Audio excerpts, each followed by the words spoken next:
Hey, thanks for joining me. This is one that I missed in real time, and I was able to pick up this reprint or reissue, whatever it is, of it's supposed to be, I guess, Amazing Spider-Man 300, Venom versus Spider-Man. So I guess basically, I don't want to say it's the first appearance of Venom, but like the first conflict, the first major kind of fight between Spider-Man and Venom.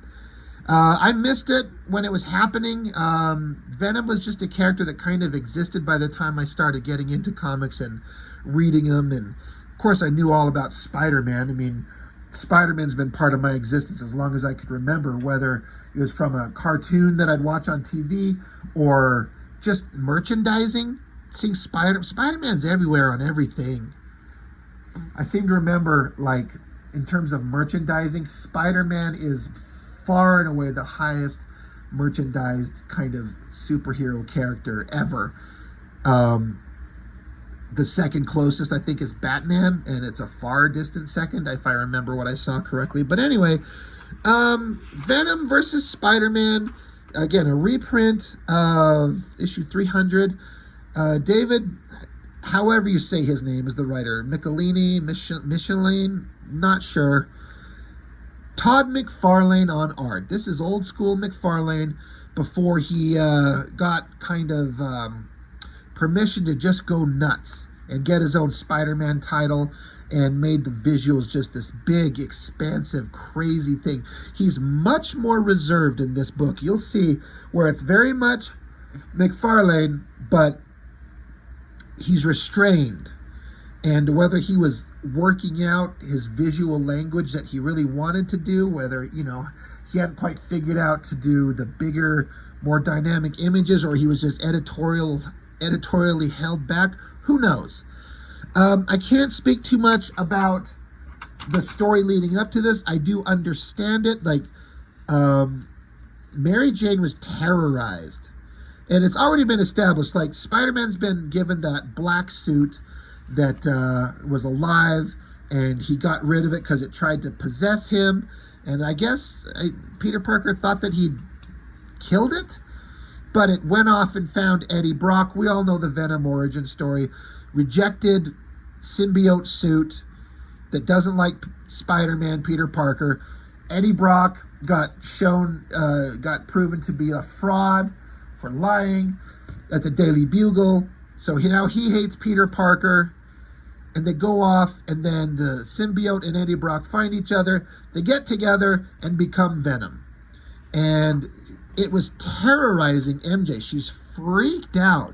So Spider-Man's just in a black outfit still, but it's just like a cloth outfit. It's not obviously the symbiote suit that had those really cool powers. He shows up, and because she was terrorized by Venom in the same outfit, she's freaked out. She's scared to death until he takes off the mask. He's like, it's just me. And she's like, holy shit. Oh my God. She's freaked out. She's scared. She's crying. So, I can appreciate this as a hero, our heroic character, Peter Parker. His beautiful, lovely wife has been terrorized and is scared out of her mind. So she kind of explains, what just happened, and he's like, holy shit, this is bad, this sucks.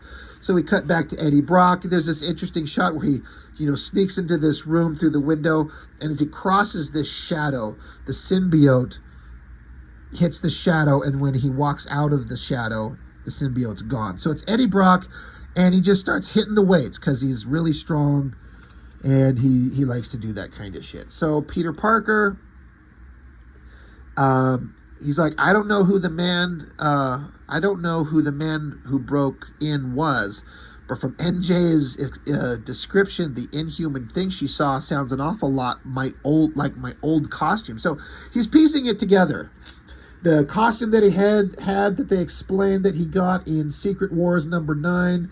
It could mimic clothing, it produced webbing, but they found out that it was alive, it was trying to possess him, and so they found out that sonic beams, sonic sounds actually hurt it, but he went through the whole costume saga of it was trying to possess him, and he thought that these sonic sounds of these bells killed it, but obviously it did not. What's interesting is this side view shot of Peter's face. This is the same kind of thing that you see McFarlane do in his books in the not too distant future from the original printing of this. But he'd have this headshot top to bottom on the page. Again, it's McFarlane art and his same styling, but just reserved. Just a smaller headshot, but he'll blow it up to be a big scene, bigger later.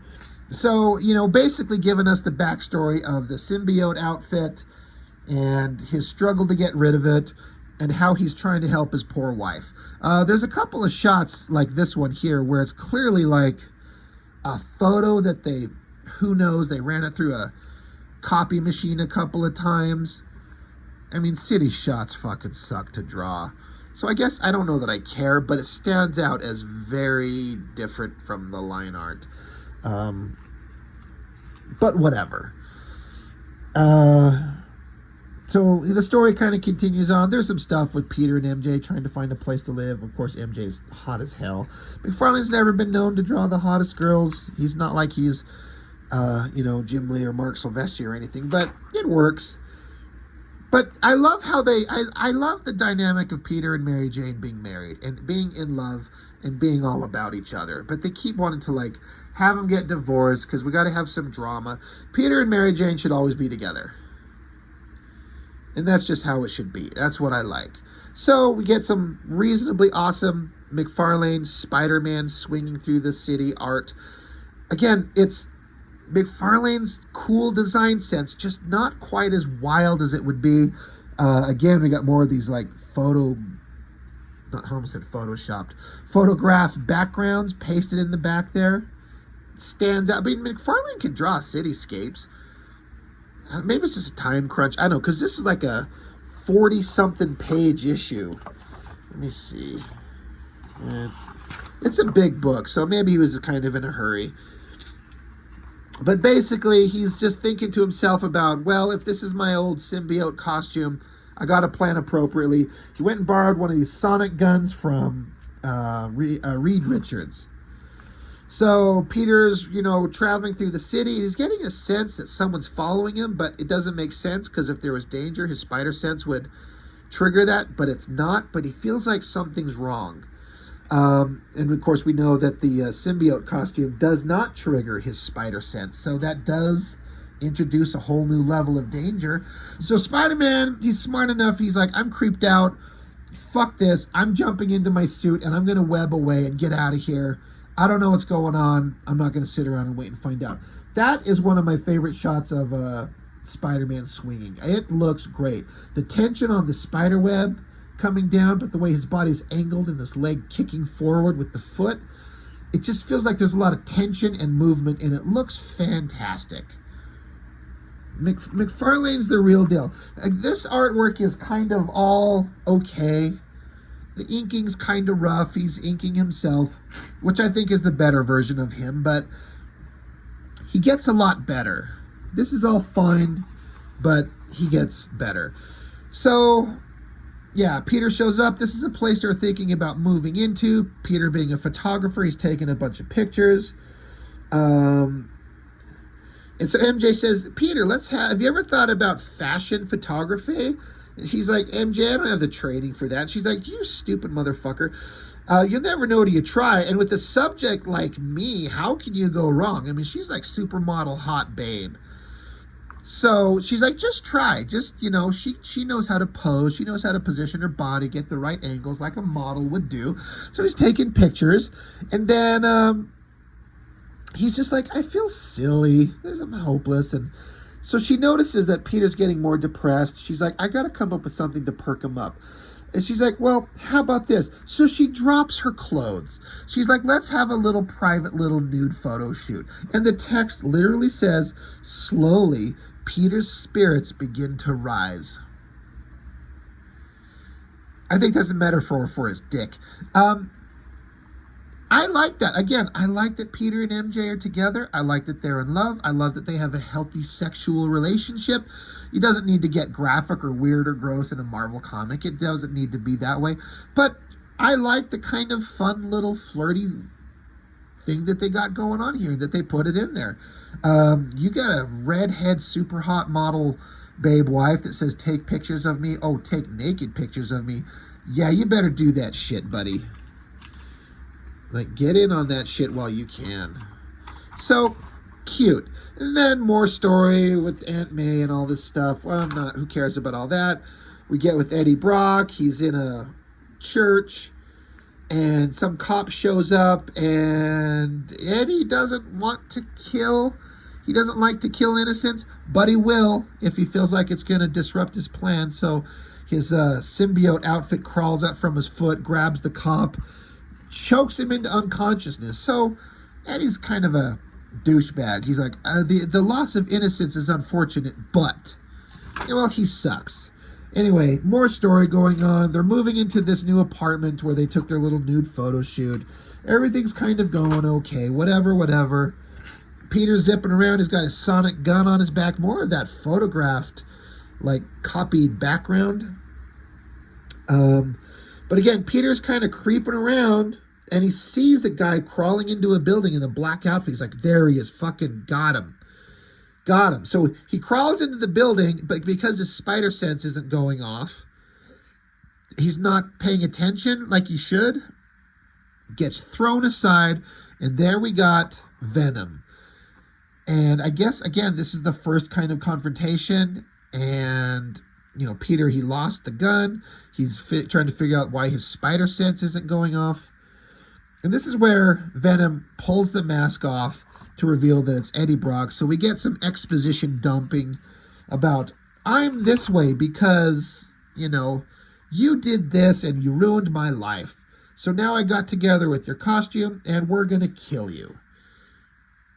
Again, McFarlane art. This big face shot would be completely the top to bottom size of the page. So with this body shot, it's all fine, but it's like, it's not as good as McFarlane would get to be. It's like tame. It's kind of weak, if I'm being honest.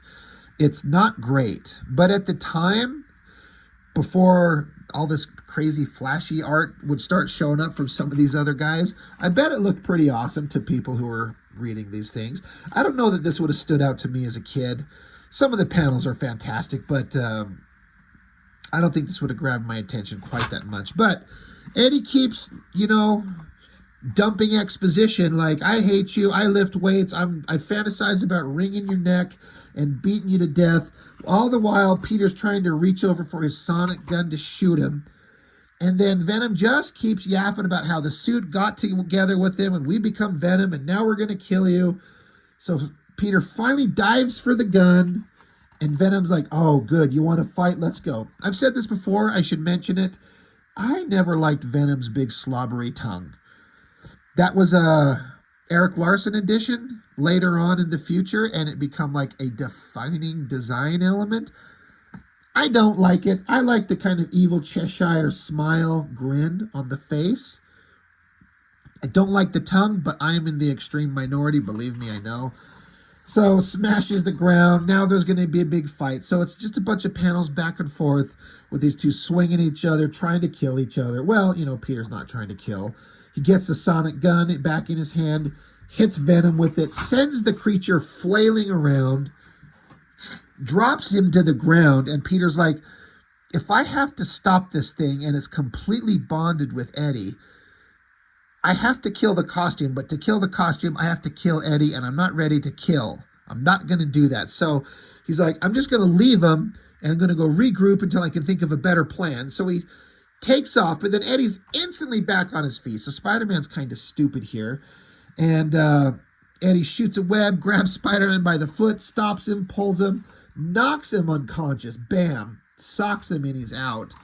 And then I guess we wake up and Spider-Man's tied to this giant bell, which is where this is the same kind of thing that Peter tried to kill the symbiote in the first time with like the sonic vibrations from these bells.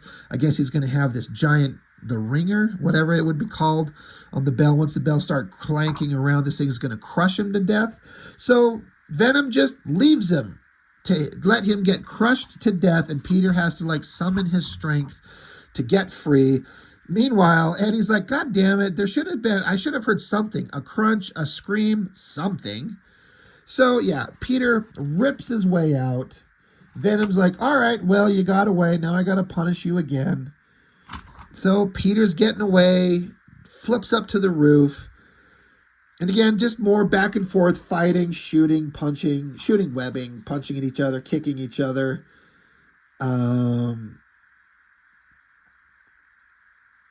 Yeah, it's like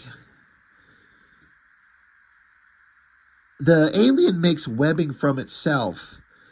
And I guess Peter's kind of piecing it together that the costume hasn't had time to replenish the webbing material.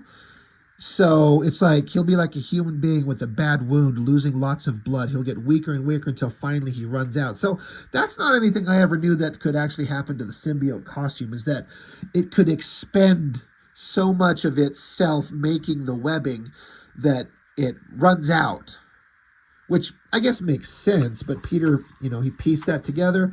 He can't form any more webbing, so he just falls to the ground, crashes down. And so then Peter calls the Fantastic Four and gets Eddie and the symbiote into some kind of containment jar. I don't know what was going on with the thing here with this pointy head thing, whatever the hell was happening to Ben Grimm in this kind of world. I don't know. But basically he's imprisoned. And they're like, I guess we'll leave him with you until we can figure out something else to do. So Peter goes back to Mary Jane and he's like, look, I stopped him. He's contained. The Fantastic Four have got him. We're fine. She's like, okay, but this goddamn black costume. I went through too much. It scared me. It terrorized me. I don't want you wearing the black costume anymore. And he's like, all right, well. He tosses it into the fireplace to burn it. She's like, how about we just go back to the classic? And he's like, you know what? You're the greatest. And it ends with him back in his traditional red and blue perfect costume. And the adventure begins anew, like it just says right there. And I guess that's how we get him out of the black costume back into his classic. And, the classic costume is perfect superhero design. I do have to say the black costume design, for all its simplicity, is almost as good. It works perfectly. I love the black costume design, but it's so closely associated with Venom. It's now the bad guy thing, but very rarely does a hero have a perfect costume and then get some alternate version that works almost as well. But they did it here. So anyway, that's just kind of the basic breakdown of how things went down with Venom. That's interesting. Anyway, again, I never got to read this in real time. Just Venom kind of always existed and was a villain that he fought. And so me getting to see this kind of reprint was kind of filling in the gaps of how that story went down. Nothing shocking, nothing groundbreaking, but fun and enjoyable stuff. And you could just see the genius that would become McFarlane in his artwork and his design sense. It's rearing itself up, and it's not too far into the future from this where he just takes off to the stratosphere of crazy, awesome artwork that everyone was just in love with, myself included. So, yeah, Venom versus Spider-Man. Good times. Fun comics from a simpler era. I like this a lot. It's fun. So anyway, that's all I've got for now. Thank you for joining me. I appreciate it. I'll see you next time.